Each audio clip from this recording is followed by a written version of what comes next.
قوم فرعون اور 5 عذاب۔ السلام علیکم دوستوں، ویلکم ٹو مائی چینل۔ خاندان فرعونہ کا سب سے ظالم و جابر بادشاہ تکبر و شقاوت، وحشت و دہشت کی زندہ تصویر بنا۔ حرم سرا کی خوبصورت ترین عورتوں کے ساتھ تخت شاہی پر براجمان تھا۔ یہ فرعون کا محل نہیں بلکہ مصر کا ایک وسیع و عریض میدان تھا کہ جہاں آج حق و باطل کے درمیان ایک عظیم مقابلہ ہونے کو تھا۔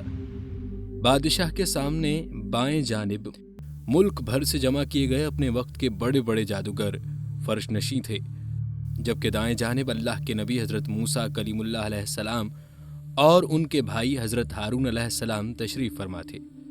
بادشاہ کے اشارے پر مقابلہ شروع ہوا۔ حضرت موسیٰ علیہ السلام کی دعوت پر جادوگروں نے اپنی لاٹھیاں اور رسیاں زمین پر ڈالیں تو وہ پل بھر میں سانپوں کا روپ دھار کر میدان میں دوڑنے لگیں۔ پورا میدان خطرناک سانپوں سے بھر چکا تھا۔ مجمع پر ہیبت طاری ہو گئی۔ فرعون اور اس کے درباریوں کا رعونت بھرا قہقہا فضا میں گونجا۔ حضرت موسیٰ علیہ السلام نے فرعون کی جانب دیکھا۔ یہی وہ لمحہ تھا کہ جب جبرائیل امین علیہ السلام نے اللہ کا پیغام پہنچایا۔ ترجمہ: ہم نے موسیٰ کو حکم دیا کہ اپنا عصا زمین پر ڈال دو۔ وہ زمین پر گرتے ہی سب سے بڑا اژدہا بن کر جادوگروں کے سانپوں کو نگلنے لگا۔ ہائے ہائے، حق ظاہر ہو چکا تھا، باطل سب کے سامنے ہار چکا تھا۔ چنانچہ وہ جادوگر سجدے میں گر کر حضرت موسیٰ علیہ السلام اور حضرت ہارون علیہ السلام کے پروردگار پر ایمان لے آئے۔ بادشاہ نے ان سب اہل ایمان جو حضرت موسیٰ علیہ السلام پر ایمان لانے سے قبل جادوگری سے وابستہ تھے، ہاتھ پاؤں کٹوا کر سولی پر لٹکا دیا۔ حضرت عبداللہ بن عباس رضی اللہ تعالیٰ عنہ اور حضرت عبید بن عمیر رضی اللہ تعالیٰ عنہ نے فرمایا کہ اللہ تعالیٰ کا کتنا بڑا کرشمہ ہے کہ دن شروع ہوا تو یہ کافر جادوگر تھے اور دن ڈھلتے ہی اولیاء اللہ اور شہداء کے عظیم منصب پر فائز ہو گئے۔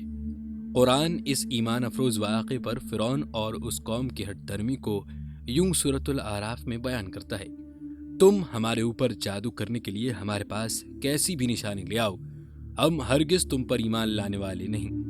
ہر قوم کو ایک خاص مہلت ملتی ہے، ہر گنہگار کی رسی ایک دن کھینچی جاتی ہے، ہر ظالم کے لیے ایک دن عبرتناک موت ہے۔ یہی کچھ فرعون اور اس کی قوم کے ساتھ ہوا۔ ناظرین، فرعون کی قوم پر اللہ تعالیٰ نے 5 عذاب بھیجے۔ پہلا عذاب الطوفان۔ ایک بادل آیا، اندھیرا چھا گیا اور کثرت سے بارش ہوئی، یہاں تک کہ قبطیوں یعنی فرعونیوں کے گھروں میں پانی بھر گیا، جس سے وہ کھڑے رہ گئے۔ یہ لوگ نہ ہل سکتے تھے نہ کچھ کام کر سکتے تھے۔ ہفتے کے دن سے لے کر دوسرے ہفتے تک 7 روز اسی مصیبت میں مبتلا رہے۔ بالآخر حضرت موسیٰ کی دعا سے یہ عذاب ختم ہوا۔ دوسرا عذاب الجراد۔ پھر اللہ پاک نے ٹڈیاں بھیجی۔ یہ عذاب بھی 7 روز رہا۔ وہ ٹڈیاں کھیتیاں اور پھل، درختوں کے پتے، مکان کے دروازے، چھتیں، تختے اور سامان سب کھا گئیں اور قبطیوں کے گھروں میں بھر گئیں۔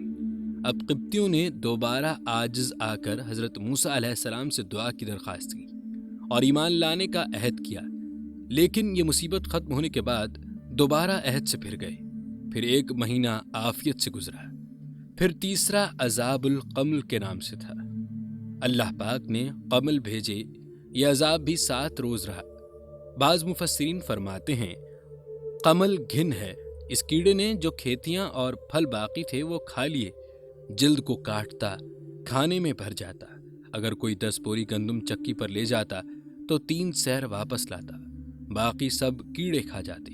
یہ فرعونیوں کے بال، بھویں، پلکیں چاٹ گئے، ان کے جسم پر چیچک کی طرح بھر جاتے، یہاں تک کہ ان کا سونا دشوار کر دیا۔ چوتھا عذاب اللہ نے اضفادع کا حضرت موسیٰ علیہ السلام کی دعا پر بھیجا۔ اللہ پاک نے مینڈک بھیجے اور یہ حال ہوا کہ ہانڈیوں میں مینڈک، کھانوں میں مینڈک، چولہوں میں مینڈک بھر جاتے تو آگ بجھ جاتی، لیٹتے تو مینڈک اوپر سوار ہوتے۔ اس کے بعد پھر حضرت موسیٰ علیہ السلام نے دعا کی تو تمام کنوؤں کا پانی، نہروں اور چشموں کا پانی، دریائے نیل کا پانی، غرض ہر پانی ان کے لیے تازہ خون بن گیا۔ 7 روز تک خون کے سوا کوئی چیز پینے کی میسر نہ آئی۔ تو پھر حضرت موسیٰ علیہ السلام سے دعا کی درخواست کی